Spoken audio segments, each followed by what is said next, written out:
ಬೆಂಗಳೂರಿನಲ್ಲಿ ಯಾವ್ದಾವ್ದು ಆಸ್ತಿ ಇದೆಯೋ ಆ ಆಸ್ತಿಯ ವಿವರವನ್ನು ಕೊಟ್ಟಿಲ್ಲ. ಅದು ಸುಮಾರು 200 ಕೋಟಿ ರೂಪಾಯಿ ಆಗಬಹುದು. ಚುನಾವಣಾ ಆಯೋಗಕ್ಕೆ ತಪ್ಪು ಮಾಹಿತಿ ನೀಡಿದ್ದಾರೆ ಅನ್ನುವಂಥ ಇದು ಘನಘೋರ ಆರೋಪ. ಇದು ಅವರ ಈ ಸಾಮ್ರಾಜ್ಯದ ವಿಸ್ತರಣೆಯಲ್ಲಿ ಅವರು ಎಷ್ಟರ ಮಟ್ಟಿಗೆ ಪ್ರಾಮಾಣಿಕರಾಗಿದ್ದಾರೆ ಅನ್ನೋದು $1000 ಪ್ರಶ್ನೆ. 5 ವರ್ಷದ ಅವಧಿಯಲ್ಲಿ ಆತನ ಆಸ್ತಿ 100 ಪಟ್ಟು ಹೆಚ್ಚಾದ್ರೆ ಅದು ಯಾಕೆ ಅಂತ ಯಾರು ಎನ್ಕ್ವೈರಿ ಮಾಡ್ಬೇಕಲ್ವ? ಹೌದು ಅಲ್ಲ ಸರ್, ಈಗ 4 ಜನರಿಗೆ ಬುದ್ಧಿ ಹೇಳ್ಬೇಕಾದವರೇ ಸಮಾಜದ ಮುಖ್ಯವಾಹಿನಿಯಲ್ಲಿ ಈ ತರ ತಪ್ಪುಗಳನ್ನ ಮಾಡಿದಾಗ ಇವ್ರು ಯಾವ ರೀತಿ ಮೆಸೇಜ್ ಅನ್ಕೊಂಡು ಏನು ಕಾಂಗ್ರೆಸ್ ಮತ್ತು ಎಡಪಕ್ಷಗಳು ಏನು ಆರೋಪ ಮಾಡಿವೆ, ಆರೋಪ ಸುಳ್ಳಪ್ಪ, ನನ್ನ ಬೆಂಗಳೂರು ಆಸ್ತಿ ಇಲ್ಲ, ಎಲ್ಲ ಮಾರಾಟ ಮಾಡಿಬಿಟ್ಟಿದ್ದೀನಿ, ವೆಲ್ ಅಂಡ್ ಗುಡ್. ಅವರ ಈ ಒಂದು 200 ಕೋಟಿ ಆಸ್ತಿ ಅಥವಾ 200 ಕೋಟಿ ಇನ್ನೂ ಹೆಚ್ಚಿದೆಯಾ ಮುಚ್ಚಿಟ್ಟಿರೋದು ಅದು ಗೊತ್ತಿಲ್ಲ. ಈಗ ರಾಜೀವ್ ಚಂದ್ರಶೇಖರ್ ಹೇಳಬೇಕು, ಅದ್ರ ಬಗ್ಗೆ ಸ್ಪಷ್ಟನೆ ಕೊಡಬೇಕು, ಏನು ಕೊಡ್ತಾರೆ ಅದು ಗೊತ್ತಿಲ್ಲ.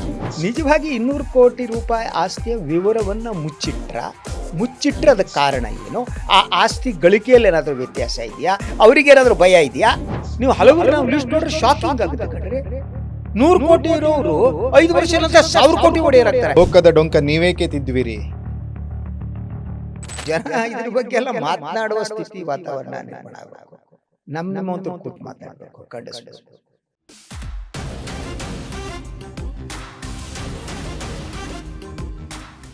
ಲೇಡೀಸ್ ಅಂಡ್ ಜೆಂಟಲ್ಮನ್, ಈ ಕನ್ನಡದಲ್ಲಿ ಒಂದು ಗಾದೆ ಮಾತಿದೆ, ಹೇಳೋದು ವೇದಾಂತ, ತಿನ್ನೋದು ಬದನೆಕಾಯಿ ಅನ್ನೋ ಥರ. ಈ ಬದನೆಕಾಯಿ ಯಾರು ತಿಂತಾರೆ, ವೇದಾಂತ ಯಾರು ಹೇಳ್ತಾರೆ ಅನ್ನೋದನ್ನು ನೋಡೋಣ.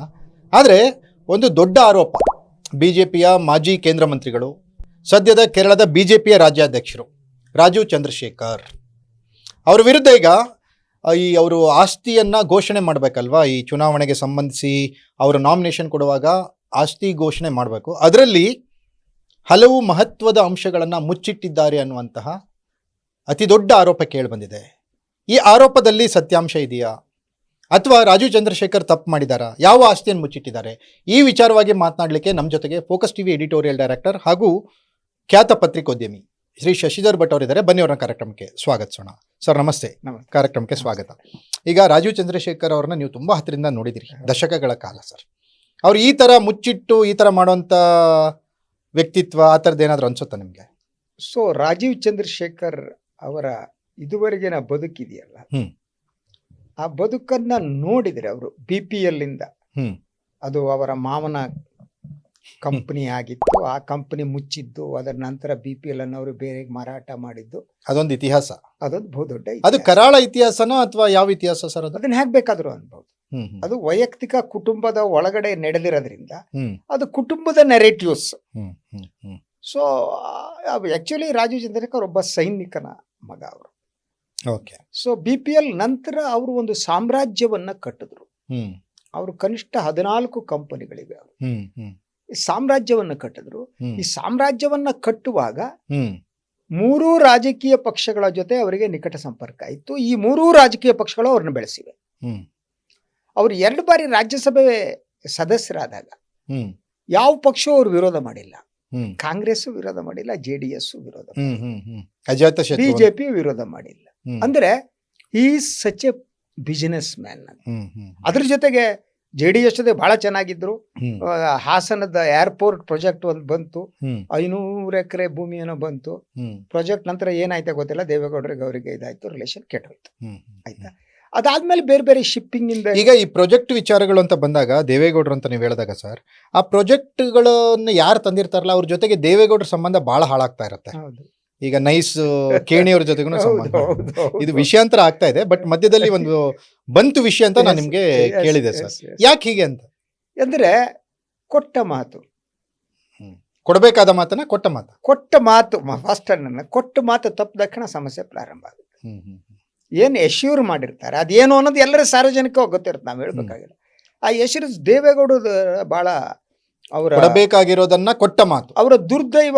ಬಹಳ ಜನ ಅವ್ರಿಗೆ ಕೊಟ್ಟ ಮಾತನ್ನು ಈಡೇರಿಸದೆ ಸಮಸ್ಯೆ ಆಗುತ್ತೋ ಅಥವಾ ಮಾತಿನ ಪ್ರಮಾಣ ಇದೆಯಲ್ಲ ಅದರಲ್ಲಿ ವ್ಯತ್ಯಾಸ ಆಗುತ್ತೋ ಗೊತ್ತಿಲ್ಲ.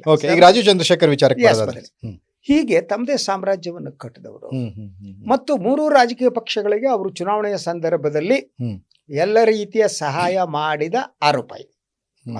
ಓಕೆ, BJPಗೆ ಹೋದ ಮೇಲೆ ಅವರು ಅವರ ಇಡೀ ಈ ಬಿಸಿನೆಸ್ ಏನಿದೆ ಅದು ವಿಸ್ತರಿಸ್ತಾ ಹೋಯ್ತು.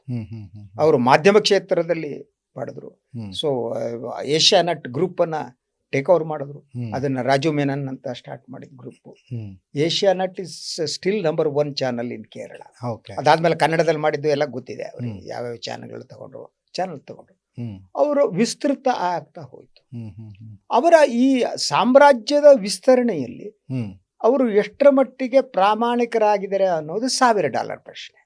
ಬಿಸಿನೆಸ್ ಮಾಡಿದ್ದಾರೆ. ಕರೆಕ್ಟ್. ಅವರಿಗೆ ರಾಜಕಾರಣ ಅದು ಹೇಳ್ತಾರಲ್ಲ ಸರ್, ವ್ಯವಹಾರಂ ದ್ರೋಹ ಚಿಂತನ ಆಯ್ತಾ.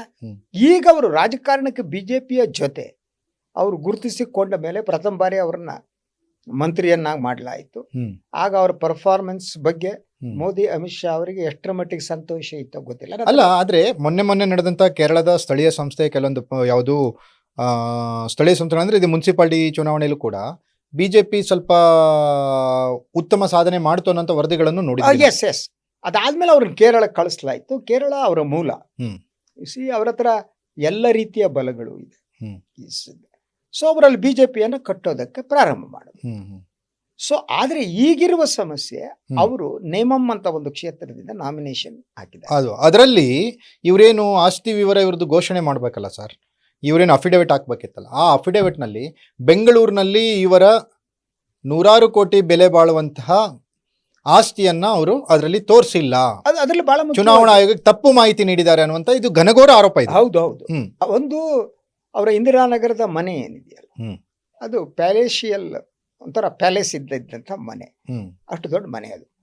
ಆ ಮನೆ ಕಳೆದ ಚುನಾವಣೆಯಲ್ಲಿ ಅವರು ಆ ಮನೆ ಏನಿದೆ ಅದರ ಅಧಿಕೃತ ನನ್ನ ವಿಳಾಸ ಅಂತ ಕೊಟ್ಟಿದ್ರು ಲಾಸ್ಟ್ ಚುನಾವಣೆ ಅಫಿಡವಿಟ್ ಅಲ್ಲಿ. ಈ ಚುನಾವಣೆಯಲ್ಲಿ ಆ ಮನೆಯ ಪ್ರಸ್ತಾಪ ಇಲ್ಲ.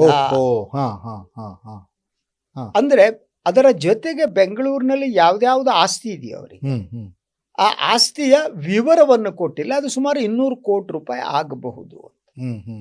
ಅದು ಕೇರಳದ ಕಾಂಗ್ರೆಸ್ ಮತ್ತು ಎಡಪಕ್ಷಗಳು ಕೂಡ ಪ್ರತ್ಯೇಕವಾಗಿ ದೂರು ಕೊಟ್ಟಿವೆ. ಬಟ್ ಆದ್ರೆ ಅವ್ರು ಎಂತ ಪವರ್ಫುಲ್ ಅಂತ ಅಂದ್ರೆ, ಅಲ್ಲಿಯ ಸ್ಥಳೀಯ ಚುನಾವಣಾಧಿಕಾರಿ ಇದನ್ನ ಯೋಚನೆ ಮಾಡದೆ ನಾಮಪತ್ರವನ್ನು ಒಪ್ಪಿಲ್ಲ. ಕೋರ್ಟಿಗೆ ಹೋಗ್ಲಿಕ್ಕೆ ದಾರಿ ಇದೆಯಲ್ಲ ಸರ್, ಈಗ ಚುನಾವಣಾ ಆಯೋಗ ಸುಪ್ರೀಂ ಅಲ್ವಲ್ಲ? ಸುಪ್ರೀಂ ಅಲ್ಲ, ಮೊನ್ನೆ ಬಂತಲ್ಲ ಅದು ಯಾವ್ದೋ ಒಂದು ಇದರಲ್ಲಿ ಬಿಜೆಪಿ ಎಂಬುಲಂ ಇದು ಬಂದ್ಬಿಟ್ಟಿತ್ತು. ಹೌದು. ಆ ದಾಖಲೆಗಳಲ್ಲಿ, ಚುನಾವಣಾ ಆಯೋಗದ ದಾಖಲೆಗಳಲ್ಲಿ ಬಿಜೆಪಿಯ ಸೀಲ್ ಇತ್ತು. ಸೀಲ್ ಇನ್ನೇನಲ್ವಾ? ಅದರಿಂದ ಯಾರ್ಯಾರು ಸೀಲ್ ಎಲ್ಲಿ ಹೊಡಿತಾರ ಗೊತ್ತಿಲ್ಲ ದೇಶದಲ್ಲಿ. ಅದರ ಜೊತೆಗೆ ನಮ್ಮ ಯಾರು ಮುಖ್ಯಸ್ಥರಿದ್ದಾರೆ ಚುನಾವಣೆ. ಆದ್ರೆ ರಾಜೀವ್ ಚಂದ್ರಶೇಖರ್ ಅವರು ಇದನ್ನ ಉದ್ದೇಶಪೂರ್ವಕವಾಗಿ ಈ ರೀತಿಯ ಒಂದು ಕೆಲಸವನ್ನು ಮಾಡಿದ್ರ, ಅಥವಾ ಅವರ ಸಿಎಗಳು ಅವ್ರು ಇವ್ರು ಮಾಡ್ತಾರಲ್ಲ, ಅವ್ರೇನಾದ್ರು ಅದನ್ನ ರೆಡಿ ಮಾಡುವಾಗ ಈ ತರ ಕಣ್ತಪ್ಪಿನಿಂದ ಆಯ್ತಾ? ನನಗನ್ಸುವ ಹಾಗೆ ಅವರು ಯೂಶುವಲಿ ಅವರ ಆಕ್ಟಿವಿಟಿ ಇದೆಯಲ್ಲ, ಅವ್ರು ಹೆಂಗ್ ಮಾಡ್ತಾರೆ ಅನ್ನೋದಕ್ಕೆ ಬಹಳ, ಅವ್ರು ಯಾವ್ದನ್ನು ಕೂಡ ಅವ್ರು ಕಣ್ತಪ್ಪಿಸಿ ಮಾಡಕ್ ಹತ್ತಿರದಿಂದ ನೋಡಿರೋ, ನಾನು ಹತ್ತಿರದಿಂದ ನೋಡಿದ್ದೀನಿ ಅಂತ ಹೇಳಿದ್ದು. ಅವರ ಮೀಟಿಂಗ್ಗಳನ್ನ ಮಾಡೋದಾಗ್ಲಿ, ಅದ್ ನೋಡೋದಾಗ್ಲಿ, ಅವ್ರ ಕಣ್ತಪ್ಪು ಹೇಗಾಗುತ್ತೆ ಅನ್ನೋದು ನನಗೆ ಅನುಮಾನಗಳಿವೆ. ಅವ್ರನ್ನ ಕಣ್ತಪ್ಸಕ್ ಸಾಧ್ಯ ಇಲ್ಲ, ಉದ್ದೇಶಪೂರ್ವಕವಾಗಿ ಆಗಿದೆ. So sensitive man. ಸೊ ಅಂದ್ರೆ ಅವ್ರು ಹಿಂಗ್ ಅಂದ್ಕೊಂಡಿರ್ಬೋದು, ಬೆಂಗಳೂರು ಆಸ್ತಿ ಬೇಕಾಗಿಲ್ಲ, ಕೇರಳದಲ್ಲಿ ಇಲೆಕ್ಷನ್ ನಿಂತಿದ್ದೆ ಹೆಂಗಾಗುತ್ತೆ ಸರ್ ಅದು? ಅಲ್ಲಲ್ಲ, ಅಂದ್ಕೊಂಡ್ರೆ ಗೊತ್ತಿಲ್ಲ. ಸೊ ಕೇರಳದ ಆಸ್ತಿಯನ್ನು ಮಾತ್ರ ಮೆನ್ಷನ್ ಮಾಡಿದ್ದಾರೆ. ಅಲ್ಲ, ಹಿಂಗೇನಾದ್ರೂ ಅವರು ಈ ರೀತಿ ಮುಚ್ಚಿಟ್ಟಿದ್ದೆ ನಿಜ ಅನ್ನೋದಾದ್ರೆ ಅವ್ರಿಗೆ ಸಂಕಷ್ಟ ತಪ್ಪಿದ್ದಲ್ಲ. ಸಂಕಷ್ಟ ತಪ್ಪಿದ್ದಲ್ಲ. ಅದೇ ನೀವು 200 ಕೋಟಿ ರೂಪಾಯಿ ಅಷ್ಟು ಆಸ್ತಿಯ ವಿವರವನ್ನು ನೀವು ಕೊಡಲ್ಲ ಅಂತ ಆದ್ರೆ, ಬೆಂಗಳೂರು ಈ ಚುನಾವಣಾ ಆಯೋಗ ಅನ್ನುವುದು ಪ್ರಾಮಾಣಿಕವಾಗಿ ಕೆಲಸ ಮಾಡ್ತಾ ಇದ್ರೆ, ಪಾರ್ಟಿಸಾನ್ ಆಗಿ ಕೆಲಸ ಮಾಡದೇ ಇದ್ರೆ, ಇದು ಬಹಳ ಇಂಪಾರ್ಟೆಂಟ್. ಅದಿಲ್ಲ ಅಂತಂದ್ರೆ ಈ ಪಾರ್ಟಿಗಳು ಅಲ್ಲ ಸರ್. ಆಮೇಲೆ ಇವು ಬೇರೆ ಬೇರೆ ವಿಚಾರಗಳು, ಅಂದ್ರೆ ನಾವು ಅವಾಗ ಹೇಳ್ದಂಗೆ ಹೇಳೋದು ವೇದಾಂತ, ತಿನ್ನೋದು ಬದನೆಕಾಯಿ ಅನ್ನೋ ತರ ಹಲವಾರು ಮಾಧ್ಯಮ ಸಂಸ್ಥೆಗಳನ್ನು ನಡೆಸ್ತಾರೆ ರಾಜೀವ್ ಚಂದ್ರಶೇಖರ್. ಇಷ್ಟೆಲ್ಲ ಆಗಿ ಈ ರೀತಿಯ ಅವರ ಪ್ರಭಾವ ಹೇಗಿರುತ್ತೆ ಒಂದು ಎಕ್ಸ್ಪೀರಿಯನ್ಸ್ ಹೇಳ್ತೀನಿ. ನನಗೆ ಒಂದ್ಸಲ ಹೇಳಿದ್ರು, ಈಗಿನ ಕರ್ನಾಟಕದ ಮುಖ್ಯಮಂತ್ರಿ ಸಿದ್ದರಾಮಯ್ಯನವರು ಒಂದ್ಸಲ ಭೇಟಿ ಮಾಡಿಸ್ಬೇಕು ಮಾಡಿ. ಅವಾಗ ಅವ್ರಿಗೆ ಇರಲಿಲ್ಲ ಅಂತ, ಪರಿಚಯ ಇರಲಿಲ್ಲ, ಭೇಟಿ ಮಾಡಿಸಿ ನನಗೆ ಅಂತ. ನಾನು ಸಿದ್ದರಾಮಯ್ಯನವ್ರಿಗೆ ಹೇಳಿದೆ, ಸರ್ ಹಿಂಗೆ ಭೇಟಿ ಮಾಡಿ ಹೋಗಿರ್ರಿ, ಅವ್ನ ಯಾಕ್ರಿ ನಾನು ಮೀಟ್ ಮಾಡಿ ಅಂದರು. ಎಷ್ಟು ವರ್ಷದ ಹಿಂದಿನ ಘಟನೆ ಇದು? ಇದು 2009, 15-16 ವರ್ಷ ಆಯ್ತು ಅಷ್ಟು. ಸೊ ಸರಿ, ನಾನು ಹೇಳಿದೆ ಸಿದ್ದರಾಮಯ್ಯನವ್ರನ್ನ, ಹೋಗಿ ಸರ್ ನಿಮಗೆ ಇಲ್ಲ ನೋಡಲ್ಲ ಅಂದರು. ನಾನು ಹತ್ರ ಹೇಳಿದೆ, ಸರ್ ನಮ್ಮ ಸಂಸ್ಥೆ ಸರ್, ನೀವು ಸುಮ್ಮನೆಗೆಲ್ಲ ಮಾಡಿ ನೋಡಿ, ಒಂದು ಮೀಟಿಂಗ್ ವ್ಯವಸ್ಥೆ ಮಾಡಿ ಆಯಿತಾ. ಮೀಟಿಂಗ್ ವ್ಯವಸ್ಥೆ ಮಾಡಿದ ಮೇಲೆ ರಾಜೀವ್ ಚಂದ್ರಶೇಖರ್ ಹೋಗಿ ನೋಡಿ ಬಂದರು. ಬಂದ ಮೇಲೆ ಸಿದ್ದರಾಮಯ್ಯ ಹೇಳಿದ್ರು, ರೀ is A nice gentlemen country. ಅಂದರೆ ನಾನು ಇದನ್ನು ಯಾಕೆ ಹೇಳ್ತಿದ್ದೀನಿ ಅಂದರೆ, ಅದರ ಪ್ರಭಾವ ಬೀರುವ ಶಕ್ತಿ ಇದೆಯಲ್ಲ, ಎಲ್ಲರ ಮೇಲೂ ಒಂದು ಪ್ರಭಾವ ಬೀರುವ ಶಕ್ತಿ ರಾಜೀವ್ ಚಂದ್ರಶೇಖರ್ ಇದೆ ಅನ್ನೋದಕ್ಕೆ ಈ ಉದಾಹರಣೆ ಕೊಟ್ಟಿದ್ದು. ಕರೆಕ್ಟ್. ಒಂದು ಮೀಟಿಂಗ್ ನಲ್ಲಿ ಈಗ ಅದೇ ಶಕ್ತಿ ಈಗ ಚುನಾವಣಾ ಆಯೋಗದ ಮೇಲೂ ಪ್ರಭಾವ ಬೀರುತ್ತಾ ಗೊತ್ತಿಲ್ಲ ನನಗೆ. ನನಗೆ ಈ ದೇಶದ ರಾಜಕಾರಣ ಹೇಗಿದೆ ಅಂತ ಯಾವ್ದು ಯಾರ ಮೇಲೆ ಪ್ರಭಾವ ಹೇಗೆ ಬೀಳುತ್ತೆ ಅಂತ ಹೇಳಕ್ಕಾಗಲ್ಲ. ಅದಾದ ಮೇಲೆ ಸಿದ್ದರಾಮಯ್ಯನವರಿಗೂ ಅವ್ರ ಹತ್ರ, ಬಿಜೆಪಿಗಂತೂ ಸೊ ಯಡಿಯೂರಪ್ಪ ಅವರಿಗೆ ಎಲ್ಲರಿಗೂ ಹತ್ರ, ಸೊ ದೇವೇಗೌಡರ ಹತ್ರ ಹತ್ರ. ಆದರೆ ಅದ್ರ ಬಗ್ಗೆ ಸ್ವಲ್ಪ ದೂರ ಹಾಸನದ ಏರ್ಪೋರ್ಟ್ ಬರಬೇಕು, ಅದು ಗೊತ್ತಿಲ್ಲ ಅದು ಏನಾಯ್ತು ಅಂತ. ಸೊ ಈ ಕಾರಣಕ್ಕೆ ಒಂದು he knows the business an the sense ರಾಜಕೀಯ ಅನ್ನೋದು ಒಂದು ಬಿಸಿನೆಸ್ ಕ್ಯಾನ್ ಪ್ಲೇ. ಆದ್ರೆ ಈಗ ಅವ್ರು ಸಿಕ್ಕಾಕೊಂಡಿದ್ಯಲ್ಲ, ಈ ಸಂಕಷ್ಟ ತಪ್ಪಲ್ಲ ಬಿಡಿ, ಈ ಸಂಕಷ್ಟ ತಪ್ಪಲ್ಲ. ಯಾಕೆ ಅವರು ಈ ತರ ಮಾಡ್ಕೊಂಡ್ರು ನನ್ಗೆ ಅರ್ಥ ಆಗ್ತಾ ಇಲ್ಲ. ಈಗ 200 ಕೋಟಿ ಆಸ್ತಿ ಎಕ್ಸ್ಟ್ರಾ ಇದ್ರೆ ಏನಾಗ್ತಿತ್ತು, ಇಲ್ದಿದ್ರೆ ಏನಾಗ್ತದೆ, doesn't make N difference at all. ಹೌದು, ನೀವು ಯಾವುದೇ ಒಬ್ಬ ರಾಜಕಾರಣಿ ಇಲೆಕ್ಷನ್ ಅಲ್ಲ ಸರ್, 5,000 ತೋರ್ಸೋರಿಗೆ 200 ತೋರ್ಸೋದೇನ್ ಸರ್ ದೊಡ್ಡ ವಿಚಾರ ಅಲ್ಲ. ನೀವು ಅದ್ರ ಜೊತೆಗೆ ಅದು ತೋರಿಸ್ಬಿಟ್ರಿ ಏನು, ಅದು ಹ್ಯಾಂಗ್ ಬಂತು ಅಂತ ಎನ್ಕ್ವೈರಿ ಏನು ಇಲೆಕ್ಷನ್ ಕಮಿಷನ್ ಮಾಡಲ್ಲ. It won't do it. Election commission ಸಂಬಂಧ ಇಲ್ಲ. ಇದು ನಿಮ್ದು ಯಾವ್ದಾವ್ದು ಆಸ್ತಿ ಇದೆಯೋ, ನಿಮ್ದು, ನಿಮ್ಮ ಹೆಂಡತಿದು, ನಿಮ್ಮ ಮಕ್ಕಳದು ಯಾವ್ದಾದ್ರು ಇದು ಮಾಡಿ ತೋರಿಸಿ ಅಂತ ಅಷ್ಟೇ. ಅಂದ್ರೆ ನೀವು ಒಂದು ರಾಜ್ಯದ ನಿಮ್ಮ ಆಸ್ತಿಯನ್ನ ಘೋಷಣೆ ಅಲ್ಲ ಸರ್, ಈಗ 4 ಜನರಿಗೆ ಬುದ್ಧಿ ಹೇಳ್ಬೇಕಾದವರೇ ಸಮಾಜದ ಮುಖ್ಯವಾಹಿನಿಯಲ್ಲಿ ಈ ತರ ತಪ್ಪುಗಳನ್ನ ಮಾಡಿದಾಗ ಇವ್ರು ಯಾವ ರೀತಿ ಮೆಸೇಜ್ ಅನ್ನು ಕೊಡ್ತಾರೆ? ಅದೇನೆ, ಅದ್ರ ಜೊತೆ ಮಾಧ್ಯಮ ಕ್ಷೇತ್ರದಲ್ಲಿದೆ, ಚಾನೆಲ್ಗಳಿವೆ, ಸಮಾಜವರ ತಿದ್ದುವ ಕೆಲಸವನ್ನ ಮಾಡಬೇಕಾದವರು, ಅವ್ರ ಕೈಯಲ್ಲಿರುವ ಬಹುದೊಡ್ಡ ಅಸ್ತ್ರ ಅದು, ಸಮಾಜವನ್ನು ತಿದ್ದಬೇಕಾದವರು. ಸೊ ಅದನ್ನ ಮಾಡ್ಬೇಕು. ಅದ್ರ ಜೊತೆಗೆ ಏನು ಈಗ ಆರೋಪ ಮಾಡಿದ್ದಾರೆ, ಈ ಆರೋಪ ಸುಳ್ಳಂದ್ರೆ ಸುಳ್ಳು ಅಂತ ಹೇಳಿ, I have no issue about ಏನು ಕಾಂಗ್ರೆಸ್ ಮತ್ತು ಎಡಪಕ್ಷಗಳು ಏನು ಆರೋಪ ಮಾಡಿವೆ, ಆರೋಪ ಸುಳ್ಳಪ್ಪ, ನನ್ನ ಬೆಂಗಳೂರು ಆಸ್ತಿ ಇಲ್ಲ, ಎಲ್ಲ ಮಾರಾಟ ಮಾಡ್ಬಿಟ್ಟಿದ್ದೀನಿ, ವೆಲ್ ಅಂಡ್ ಗುಡ್, ಒಳ್ಳೇದೇ ಅಲ್ವಾ, ಕ್ಲೀನ್ ಚಿಟ್ ಅದನ್ನ ಹೇಳಬೇಕು ಅಂತ. ಅದನ್ನ ಹೇಳದೇ ಇದ್ರೆ, ಯಾಕಂದ್ರೆ ಇದೆಲ್ಲ ಮಾಧ್ಯಮದಲ್ಲಿ ಬರ್ತಾ ಇದೆ, ಇನ್ನೂ ರಿಯಾಕ್ಟ್ ಮಾಡಿಲ್ಲ, ನಾಳೆ ನಡೆದು ರಿಯಾಕ್ಟ್ ಅವ್ರು ಏನ್ ಹೇಳ್ತಾರೆ ಅನ್ನೋದನ್ನ ಕೇಳೋಣ. ಈಗ ಕೇಳ್ಬೋದು, ನಮ್ಗೇನದಿಲ್ಲ. ಆದ್ರೆ ನಿಜವಾಗಿ 200 ಕೋಟಿ ರೂಪಾಯಿ ಆಸ್ತಿಯ ವಿವರವನ್ನ ಮುಚ್ಚಿಟ್ರೆ ಅದಕ್ಕೆ ಕಾರಣ ಏನು, ಆ ಆಸ್ತಿ ಗಳಿಕೆಯಲ್ಲಿ ಏನಾದ್ರೂ ವ್ಯತ್ಯಾಸ ಇದೆಯಾ, ಅವ್ರಿಗೆ ಏನಾದ್ರು ಭಯ ಇದೆಯಾ, ಇವೆಲ್ಲ ಪ್ರಶ್ನೆಗಳು ಹುಟ್ಕೊಡ್ತವೆ. ಸರ್, ಈಗ ಇಷ್ಟೊತ್ತು ರಾಜೀವ್ ಚಂದ್ರಶೇಖರ್ ಅವರ ಈ ಒಂದು 200 ಕೋಟಿ ಆಸ್ತಿ ಅಥವಾ 200 ಕೋಟಿ ಇನ್ನೂ ಹೆಚ್ಚಿದೆಯಾ ಮುಚ್ಚಿಟ್ಟಿರೋದು ಅದು ಗೊತ್ತಿಲ್ಲ. ಈಗ ರಾಜೀವ್ ಚಂದ್ರಶೇಖರ್ ಹೇಳಬೇಕು, ಅದ್ರ ಬಗ್ಗೆ ಸ್ಪಷ್ಟನೆ ಕೊಡಬೇಕು, ಏನ್ ಕೊಡ್ತಾರೆ ಅದು ಗೊತ್ತಿಲ್ಲ. ಅವ್ರು ಹೌದು ಮುಚ್ಚಿಟ್ಟಿದ್ದಾರೆ ಅಂದ್ರೆ ಅದು ಯಾಕೆ ಮುಚ್ಚಿಟ್ರು ಅನ್ನೋದು ಮತ್ತೊಂದು ಪ್ರಶ್ನೆಗಳು ಶುರುವಾಗುತ್ತೆ. ಓವರ್ ಆಲ್ ಆಗಿ ಚುನಾವಣಾ ಪ್ರಕ್ರಿಯೆ ಪಾರದರ್ಶಕವಾಗಿ ಮಾಡ್ತೀವಿ ಅಂತ ನಾವೇನು ಸಾಹೇಬ್ರು ಹೇಳ್ತಾರಲ್ಲ, ಮೋದಿ ಸಾಹೇಬರು, ಚುನಾವಣಾ ಪ್ರಕ್ರಿಯೆಯಲ್ಲಿ ಇಂತಹ ಒಂದು ದೋಷ, ಇದು ತುಂಬಾ ದೊಡ್ಡ ಒಂದು ಅಫಿಡವಿಟ್ ಇಲ್ಲ ಅಂದ್ರೆ ಪ್ರೊಸೀಜರ್ ಲ್ಯಾಪ್ಸ್ ಅನ್ನೋ ತರದ್ದು ಆಗ್ಬಿಡುತ್ತೆ. ಇಂಥದ್ದನ್ನ ಅವ್ರು ಗಂಭೀರವಾಗಿ ಪರಿಗಣಿಸ್ತಾ ಇಲ್ಲಲ್ಲ, ಇದು ನಿಮ್ಗೆ ಖೇದ ಅನಿಸ್ತಾ ಇಲ್ವಾ? ಅನುಮಾನನೇ ಬೇಕಾ? ಯಾಕೆ ಗೊತ್ತಾ, ನಿಮ್ಗೊಂದು ಹೇಳ್ತೀನಿ ಕೇಳಿ. ಒಬ್ಬ ಶಾಸಕ ಅಂದ್ಕೊಳ್ಳಿ, 5 ವರ್ಷದ ಅವಧಿಯಲ್ಲಿ ಆತನ ಆಸ್ತಿ 100 ಪಟ್ಟು ಹೆಚ್ಚಾದ್ರೆ ಅದು ಯಾಕೆ ಅಂತ ಯಾರು ಎನ್ಕ್ವೈರಿ ಮಾಡ್ಬೇಕಲ್ವ? ಹೌದು, ನೀವು ಬಹುತೇಕ ಶಾಸಕರುಗಳ ಮಂತ್ರಿಗಳ ಆಸ್ತಿ ನೋಡಿ ಸರ್, ನೀವು ಅವರು ಈ ವರ್ಷ ಇಲೆಕ್ಷನ್ ಏನು ಘೋಷಣೆ ಮಾಡ್ತಾರೆ, ಅದು ನೀವು ನೆಕ್ಸ್ಟ್ ಇಲೆಕ್ಷನ್ ಹೊತ್ತಿಗೆ 100 ಪಟ್ಟು ಜಾಸ್ತಿ ಆಗಿರುತ್ತೆ.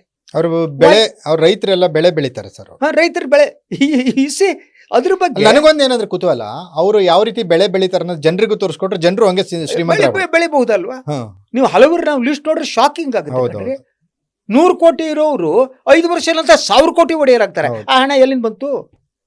ಅದಕ್ಕೊಂದು ಮೆಕ್ಯಾನಿಸಮ್ ಬೇಡವ ಜಗತ್ತಿನಲ್ಲಿ? ಅವನ ಅಫಿಡೇವಿಟ್ ಹಾಕ್ಬಿಟ್ಟ, ಒಂಟ ಎಲೆಕ್ಷನ್ ಕಮಿಷನ್ ಕೊಟ್ಟ, ಅವ್ರು ಇಟ್ಕೊಂಡ್ರು ಒಳಗಡೆ ಹೊಂಟ್ರು. What does it mean? So ತಾರ್ಕಿಕ ಅಂತ್ಯ ಏನು? ಸೊ ದಟ್ ಜನ ಇದ್ರ ಬಗ್ಗೆ ಎಲ್ಲ ಮಾತನಾಡುವ ಸ್ಥಿತಿ ವಾತಾವರಣ ನಿರ್ಮಾಣ ಆಗಬೇಕು. ನಿಮ್ಮಂತರು ಕೂತ್ ಮಾತಾಡ್ಬೇಕು, ಖಂಡಿಸ್ಬೇಕು. ನಾವು ಒಬ್ಬಂಟಿಗಳಾಗ್ತಾ ಇದೀವಿ, ನೀವು ಕೂತ್ಕೊಂಡು ಮಾತಾಡೋದಷ್ಟೇ, ಚರ್ಚೆ ಮಾಡ್ತೀವಿ. So that is a situation ನಾವು. But there should be some machinery, ಒಂದು ವ್ಯವಸ್ಥೆ ಇರಬೇಕು. ಯಾರು ಘೋಷಣೆ ಮಾಡ್ತಾನೆ 5 ವರ್ಷದಲ್ಲಿ ಅವನ ಆಸ್ತಿ ಇಷ್ಟ ಆಗಿದೆ ಅನ್ನೋದು ಒಂದು.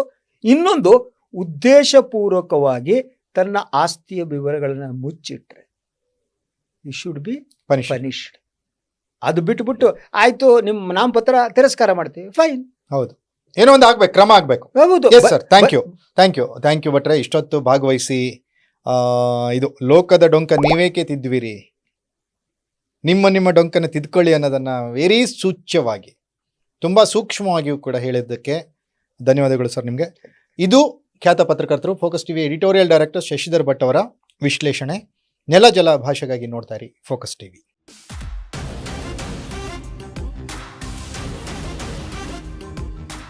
ಬೆಂಗಳೂರಿನಲ್ಲಿ ಯಾವ್ದಾವ್ದು ಆಸ್ತಿ ಇದೆಯೋ ಆ ಆಸ್ತಿಯ ವಿವರವನ್ನು ಕೊಟ್ಟಿಲ್ಲ. ಅದು ಸುಮಾರು 200 ಕೋಟಿ ರೂಪಾಯಿ ಆಗಬಹುದು. ಚುನಾವಣಾ ಆಯೋಗಕ್ಕೆ ತಪ್ಪು ಮಾಹಿತಿ ನೀಡಿದ್ದಾರೆ ಅನ್ನುವಂಥ ಇದು ಘನಘೋರ ಆರೋಪ. ಇದು ಅವರ ಈ ಸಾಮ್ರಾಜ್ಯದ ವಿಸ್ತರಣೆಯಲ್ಲಿ ಅವರು ಎಷ್ಟರ ಮಟ್ಟಿಗೆ ಪ್ರಾಮಾಣಿಕರಾಗಿದ್ದಾರೆ ಅನ್ನೋದು $1000 ಪ್ರಶ್ನೆ. 5 ವರ್ಷದ ಅವಧಿಯಲ್ಲಿ ಆತನ ಆಸ್ತಿ 100 ಪಟ್ಟು ಹೆಚ್ಚಾದ್ರೆ ಅದು ಯಾಕೆ ಅಂತ ಯಾರು ಎನ್ಕ್ವೈರಿ ಮಾಡ್ಬೇಕಲ್ವ? ಹೌದು ಅಲ್ಲ ಸರ್, ಈಗ 4 ಜನರಿಗೆ ಬುದ್ಧಿ ಹೇಳ್ಬೇಕಾದವರೇ ಸಮಾಜದ ಮುಖ್ಯವಾಹಿನಿಯಲ್ಲಿ ಈ ತರ ತಪ್ಪುಗಳನ್ನ ಮಾಡಿದಾಗ ಇವ್ರು ಯಾವ ರೀತಿ ಮೆಸೇಜ್ ಅನ್ಕೊಂಡು ಏನು ಕಾಂಗ್ರೆಸ್ಸು ಮತ್ತು ಎಡಪಕ್ಷಗಳು ಏನು ಆರೋಪ ಮಾಡಿವೆ, ಆರೋಪ ಸುಳ್ಳಪ್ಪ, ನನ್ನ ಬೆಂಗಳೂರು ಆಸ್ತಿ ಇಲ್ಲ, ಎಲ್ಲ ಮಾರಾಟ ಮಾಡಿಬಿಟ್ಟಿದ್ದೀನಿ, ವೆಲ್ ಅಂಡ್ ಗುಡ್. ಅವರ ಈ ಒಂದು 200 ಕೋಟಿ ಆಸ್ತಿ ಅಥವಾ 200 ಕೋಟಿ ಇದೆ ಇನ್ನೂ ಹೆಚ್ಚಿದೆಯಾ ಮುಚ್ಚಿಟ್ಟಿರೋದು ಅದು ಗೊತ್ತಿಲ್ಲ. ಈಗ ರಾಜೀವ್ ಚಂದ್ರಶೇಖರ್ ಹೇಳಬೇಕು, ಅದ್ರ ಬಗ್ಗೆ ಸ್ಪಷ್ಟನೆ ಕೊಡಬೇಕು, ಏನು ಕೊಡ್ತಾರೆ ಅದು ಗೊತ್ತಿಲ್ಲ. ನಿಜವಾಗಿ 200 ಕೋಟಿ ರೂಪಾಯಿ ಆಸ್ತಿಯ ವಿವರವನ್ನು ಮುಚ್ಚಿಟ್ರೆ ಅದಕ್ಕೆ ಕಾರಣ ಏನು? ಆ ಆಸ್ತಿ ಗಳಿಕೆಯಲ್ಲಿ ಏನಾದರೂ ವ್ಯತ್ಯಾಸ ಇದೆಯಾ? ಅವರಿಗೇನಾದರೂ ಭಯ ಇದೆಯಾ? ನೀವು ಹಲವು ನಾವು ಲಿಸ್ಟ್ ನೋಡ್ರೆ ಶಾಕಿಂಗ್ ಆಗುತ್ತೆ ಕಣ್ರಿ. 100 ಕೋಟಿ ಇರೋರು 5 ವರ್ಷ 1000 ಕೋಟಿ ಒಡೆಯರಾಗ್ತಾರೆ. ಲೋಕದ ಡೊಂಕ ನೀವೇಕೆ ತಿದ್ದುವಿರಿ? ಜನ ಇದ್ರ ಬಗ್ಗೆ ಎಲ್ಲ ಮಾತನಾಡುವ ಸ್ಥಿತಿ ವಾತಾವರಣ ನಿರ್ಮಾಣ ಆಗಬೇಕು. ನಮ್ಮ ಕೂತು ಮಾತಾಡಬೇಕು, ಖಂಡಿಸಬೇಕು.